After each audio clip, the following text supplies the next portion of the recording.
একটি যুদ্ধ যেটি বদলে দিয়েছে ইউরোপের নিরাপত্তা মানচিত্র। এক পুতিন যিনি থামতে চান না, আর এক ট্রাম্প যিনি বিশ্বাস করেন কেবল তার কথায় থামবে রাশিয়ার কামান।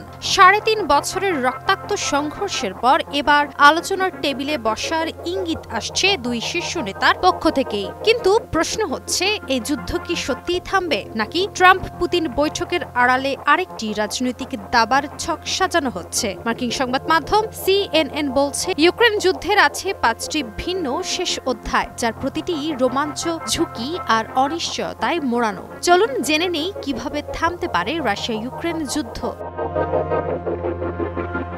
একদিকে রয়েছে পুতিনের নিঃশর্ত যুদ্ধবিরতি, যদিও তা অসম্ভব এক স্বপ্ন। যুক্তরাষ্ট্র, ইউরোপ আর ইউক্রেন সম্প্রতি একটি যুদ্ধবিরতির প্রস্তাব দিয়েছিল, যেখানে বর্তমান ফ্রন্টলাইন অপরিবর্তিত থাকবে। কিন্তু পুতিন তা প্রত্যাখ্যান করেছেন, কারণ এই মুহূর্তে রুশ বাহিনী কিছুটা অগ্রগতি করছে এবং প্রেসিডেন্ট পুতিন মনে করছেন তিনি জয়ের পথে আছেন। CNN এর বিশ্লেষণ অনুযায়ী অক্টোবরের আগে যুদ্ধ থামানোর সম্ভাবনা প্রায় নেই বললেই চলে। অন্যদিকে বিশ্লেষকরা বলছেন, বাস্তবতা বুঝে ক্ষণিক বিরতি কিংবা আলোচনার নাটক হতে পারে। সম্ভবত পুতিন শীতে একটা বিরতি চাইবেন, তাও তার বাহিনীকে বিশ্রাম দিতে। তখন তিনি ইউক্রেনের নির্বাচনী ইস্যু তুলে জেলনস্কির বৈধতা নিয়ে প্রশ্নও তুলতে পারেন। এভাবে কূটনীতির পথে দখলকৃত অঞ্চলগুলো স্থায়ী করার চেষ্টা করা হতে পারে। আবার প্রশ্ন উঠছে, ইউক্রেনের প্রতিরোধ অব্যাহত থাকলে কি হতে পারে? ৩ বছরের যুদ্ধে ইউক্রেন যে টিকে আছে তা কোনো অলৌকিকতা নয়, বরং এটা পশ্চিমা সহায়তার প্রতিফলন। যদি ইউরোপীয় ন্যাটো বাহিনী কিয়েভ সহ বড় শহরগুলোয় সরাসরি অবস্থান নেয়, তাহলে রাশিয়া বাধ্য হতে পারে আলোচনা করতে। এটাই হতে পারে ইউক্রেনের জন্য সবচেয়ে বাস্তবভিত্তিক ও ইতিবাচক দৃশ্যপট।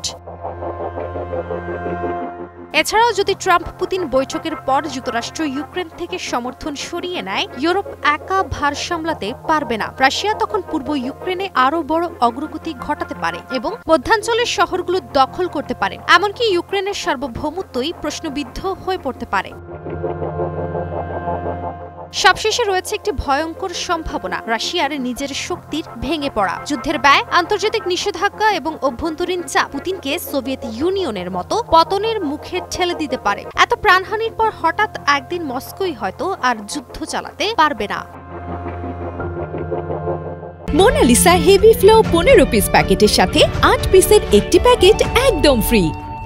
বিশ্লেষকরা বলছেন, এই 5টি দৃশ্যপটের প্রতিটিতে রয়েছে পরাশক্তিগুলোর আলাদা উদ্দেশ্য, আলাদা আগ্রহ। ট্রাম্প চান আলোচনার মাধ্যমে নায়ক হয়ে উঠতে, পুতিন চান ভূখণ্ড দখলের পর আলোচনায় সুবিধা নিতে, আর ইউক্রেন চায় সার্বভৌমত্ব রক্ষা করতে যে কোনো মূল্যে। কিন্তু যতক্ষণ না জেলনস্কিকে সম্পৃক্ত করে একটা সমাধানে পৌঁছানো যায়, ততক্ষণ এই যুদ্ধ থামার সম্ভাবনা কেবল কাগজে থাকবে। আর ইউরোপ তাদের জন্য এই যুদ্ধ থামা মানেই শুধু শান্তি নয়, বরং নিজেদের অস্তিত্ব টিকিয়ে রাখার লড়াইও। ৩.৫ বছর পর যুদ্ধ কি নতুন মোড় নিতে যাচ্ছে? সবকিছু নির্ভর করছে আলোচনার টেবিলে কে কাকে কতটা ছাড় দেয় আর কে আসলে যুদ্ধ থামাতে চায় তার উপর। কাজিয়া অহনা, নিউজ 24।